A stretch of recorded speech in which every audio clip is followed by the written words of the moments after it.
Hey everybody, how's it going? This is the Lex Talk Stuff podcast. I have no intro yet. I don't know. I'll come up with something. You know, I don't think Bill Burr's has an intro. I think it's him just opening with, "Hey everybody, this is Bill Burr with the Monday Morning Podcast. How are ya?" Hey, what's going on? What's going on? How are you? Stuff like that. So, just a little bit ago, I was looking at some DC animated movies, thinking about those, because they're just really good. I don't like the ones they're doing now, but, you know. I was thinking about Justice League Dark Apocalypse War, and how I kind of like that movie. I actually think it's good. It's just that, sorry, I had to put this down. I think they went a little unnecessarily dark in some places. Have you ever realized that like they think just because it's darker it means it's better? Sometimes it doesn't. But I also don't think everything should be like MCU either, where everything is jokey and silly the whole time. That's what. Because that's what heroes do. But yeah, with Apocalypse War, there's so much going on, and it's built up over a few years, and that these guys were just watching it for the first time. They were like, "Oh my god, so much is being thrown at us." And I'm just like, "Yeah, no, it does get thrown at you a lot." Like some of my favorite like DC animated movies are not from like later years; they're from earlier years. I am a really big fan of Batman: Mask of the Phantasm. Like, it's such a good movie. It's such a good movie. To me, it's the best Batman movie aside from The Dark Knight. And no one can tell me otherwise. Now, look, I'm not gonna be like, "Oh, The Dark Knight's not a good movie. It's not a good movie." It is a great movie. It's a perfect movie. But so is Batman: Mask of the Phantasm. Like, what I just love about it so much is just how much it gets the character of Batman, and uh like how it just deals with the themes of loss and grief, and how you respond to that, and where your life goes. I was watching a old review from Siskel and Ebert talking about the movie.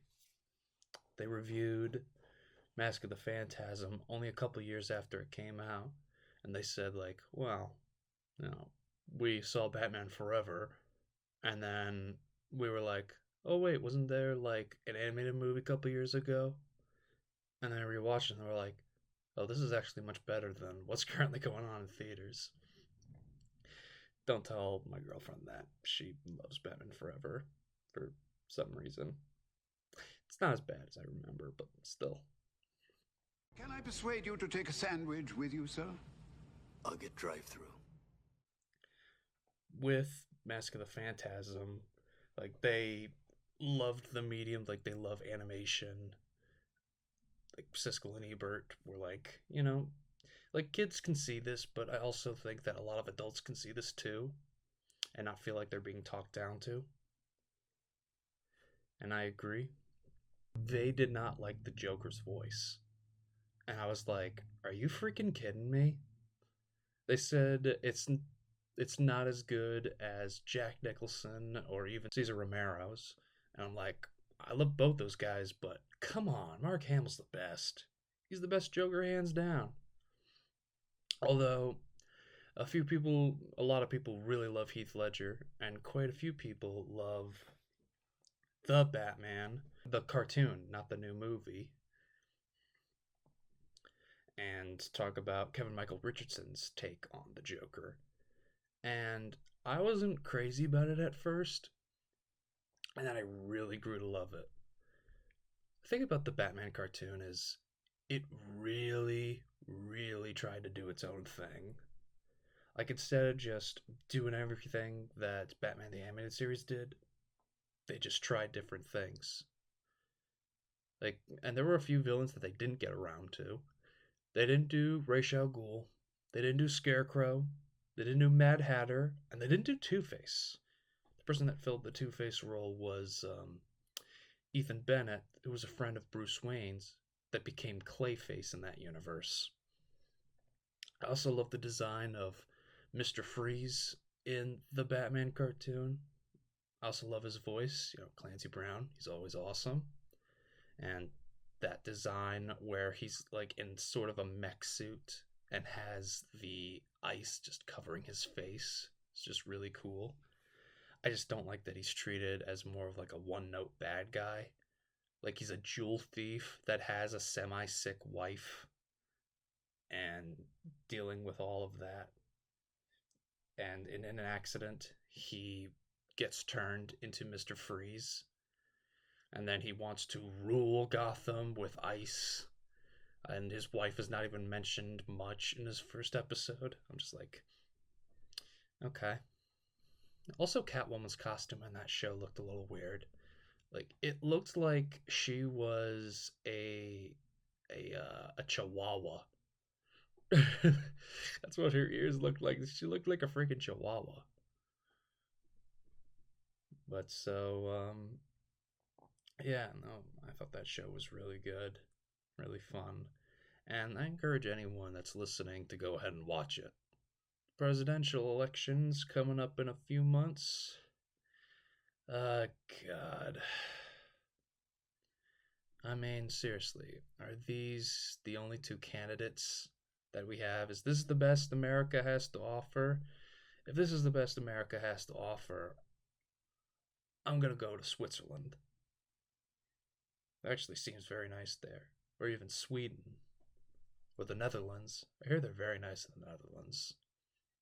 Or maybe just what I'm thinking of from Spider-Man Far From Home, where he just wakes up in the jail cell and he's next to the people from the Netherlands and they're like, "How are you doing? You seem like a nice fellow." I don't think that's a Netherlands accent. To people that are listening from the Netherlands, I apologize. But I feel like your country doesn't have enough representation, and I would like to see more of it. But so with Trump and Biden, I don't know, I just I think I might just not vote this year if this is who we got. Like you just look on the ballot and you see the options and you're just like, the hell, man? What? What the fuck? Like I just you got, you have Trump who looks like a tennis ball. Well, no, a deflated balloon that's dipped in Cheeto dust with some hay on the head. And then you have the walking definition of Alzheimer's on the other side, and you're just like, is this all I can do? Is this the best I got? Like I just, vote how you want to vote, do what you want to do, but I don't know. But also, I feel like politics are kind of dividing America a little too much. I certainly have my views. I'm not really gonna share too much of it on here, but I just feel like uh, we are now in a day and age where we think our political views are more important than everything else, where we choose what friends we have and like who we spend time with. And I can understand that there are people on both sides that are just complete and utter assholes, and that I would never want to spend a single bit of time with them. But what's the point of us all living here on Earth if we just can't find a way to share it? Like, there's got to be stuff where we can find things in common. There's stuff I have in common with people that I disagree with politically, and I'm still friends with them. As long as they don't stab me in the back, I think we're good. Like, I got a friend of mine that I write for. He is, I believe he leans a little bit to the right, but he is a cool dude, and he'll have my back if anything goes down. And I know that like if a child was stuck in a burning building, he'd be rushing in to save that kid, all Batman style. Look at that, taking it back to Batman. See, we're just going in circles. Oh, I think. Oh, my mom just came back with groceries. I think she does. I think she's doing all right. Yeah, she's doing all right. She got all of it in one hand. This the thing I don't get is like having it like like with the bags, and I understand that with the plastic bags, it's bad for the environment and it's not good, but like with the paper bags, I feel like it's more of a hassle. Like, what do you have to grip onto? And you sometimes get those like uh they're not felt. They're like custom bags that you can buy and they're given and everything like that. And it but like, they come in a few and far between, and sometimes you got to pay for those. And I have a few, but I always forget them when I go inside a Stop and Shop. Like, I just always leave it in the car. And I have a few, and I'm just like, I'm an idiot. Then again, I don't shop for everyone. I just only shop for myself and Stop and Shop. What kind of kills me about Stop and Shop is that, like, every couple of years, they will always rearrange their entire food sections. They just like to. It's like they're spiting us. It's like they're trying to be like, all right, this guy's about to come into the store in about 20 minutes. It'd be funny, man. It'd be funny if we just switched everything around. Oh my god, you're gonna see the look on his face. It'll be priceless. I'm just like, like, part of me wants to think that's how it is, because then I at least think they'd be semi-fun people, but I think it's just all a corporate thing of, well, we looked at the statistics here, and the statistics say that there's a 15% chance of better smelling air if we move the olives 3 aisles down. And I'm like, why is Cliff from Cheers talking like he's working at like Stop and Shop Corporation? Well, you see there, Sammy, the job at the post office didn't work out so much. I went from being a government stooge to being a corporate stooge. All right, now you beat me fair and square, so. So I got a weed whack in like an hour. I really don't want to do it because I'm new to it. It's just a matter. My problem is like starting it up, and I also really don't want to like get my feet chopped off. That's why I hunch when I do it. And I'm just like, because I don't want to walk with like no legs, well, no ankles. I'd like drag myself on the floor like I'm a seal. I mean, I just got to figure it out and just wear closed-toe shoes. So I gotta give props to like my dad and like all the people that do landscaping. You guys make it look easy. It's not. I congratulate you guys on it. A buddy of mine does landscaping. He was actually pretty good at it. I interviewed him for a project that I did years ago where it was a 60-second interview. And so he was talking about how he maintains a cemetery with a buddy of mine. And he is like, he did a really good job with it. Like, he knows how to make it look good. I don't think he does it anymore. Some of my friends did landscaping for a while.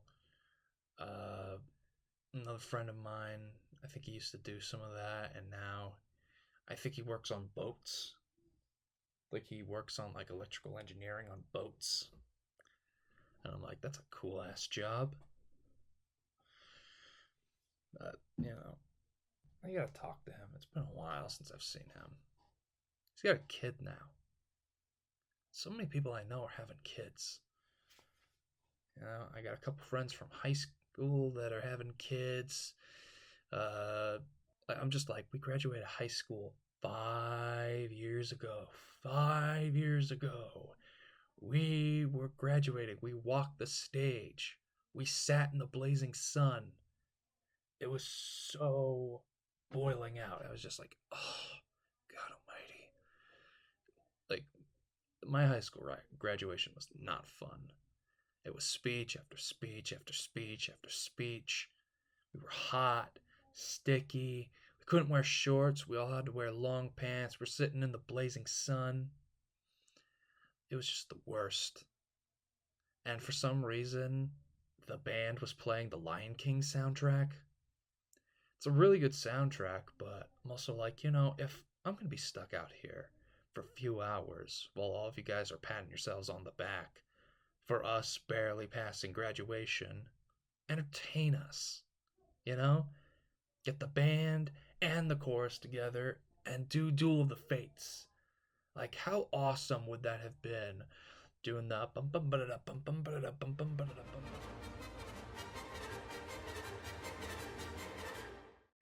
It would be so, like, I would not have been bored if they did that. And then Battle of the Heroes, just do Star Wars songs. Like, I would have loved that way more. Granted, because I'm a Star Wars nut. But I mean, what are you gonna do? At least my college graduation last year was not bad. We were indoors. It was nice. It was only like 2 hours at most, and it went by really fast. The prep was a little longer, and what's funny was we were so far back and so quiet that me and my friends, it was a row of us, like me and four other friends, we were all watching Family Guy on our phones. We just kept the volume real low. Actually, I don't think we had the volume on at all. We just recorded ourselves being like, we're watching Family Guy during a graduation. Like, I just thought it was funny. Man, I love those guys. I love you guys so much. Speaking of Star Wars, The Acolyte just came out. I haven't seen it yet. I think I might check it out. Just see it for myself. I haven't read anything about the new, like, High Republic stuff. Like, I really, like, part of me wants to read those books, because one of them was written by Charles Soule, who's a writer I like. He did a really good Darth Vader comic book series. He also did a really good Daredevil comic book series. Like, those are two things that you would have never thought. Hey, the guy that wrote Daredevil wrote a good Darth Vader. But so he wrote one of the books. It's a couple other people that I wasn't 100% familiar with. I think the guy that wrote the book Dooku Jedi Lost wrote one of those books too. Star Wars books, that is. So with the Acolyte being like taking place during the High Republic, years before the Phantom Menace, and seeing all the Jedi discover that the Sith aren't gone, like, it would be kind of cool if it's like, oh no, the Jedi covered this all up because they were so much more interested in their political enterprises than actually doing the right thing.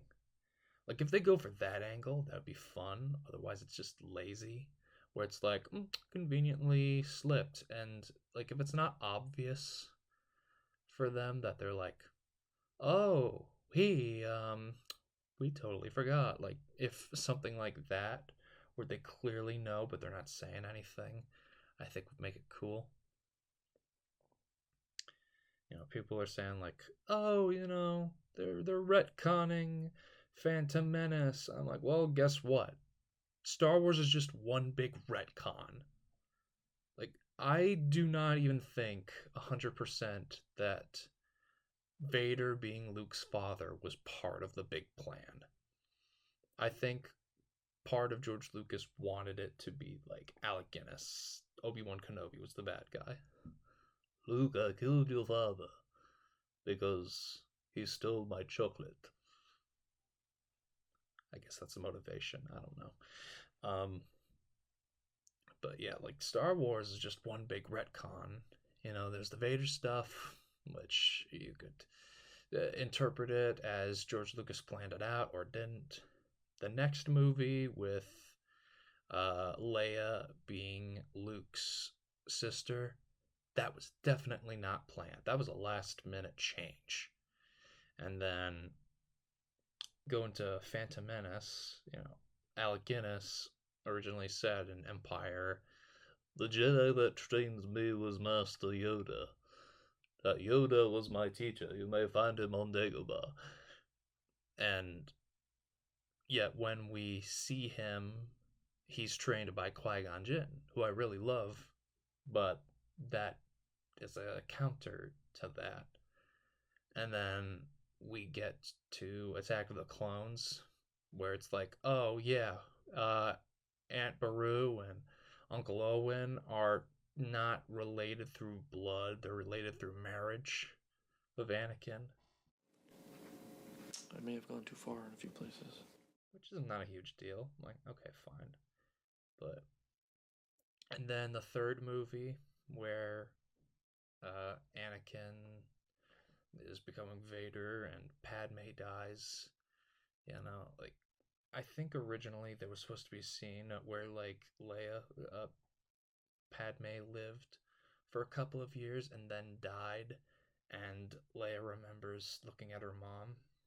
But I like the direction they went with, because I know in Return of the Jedi, Leia's like, yeah, I have slight memories of my mother. She was very beautiful and very kind. Something like that. Maybe she like sensed it from when she was a baby. Who knows? But yeah, that's the crazy thing. Like Star Wars is just one big retcon. It's retcon after retcon after retcon. And what I just go with is now whatever is headcanon. Like, in my mind, the TV show Star Wars Rebels and the game Force Unleashed is canon in my mind. Technically, neither one should be canon, according to George Lucas, but, I mean, what are you gonna do?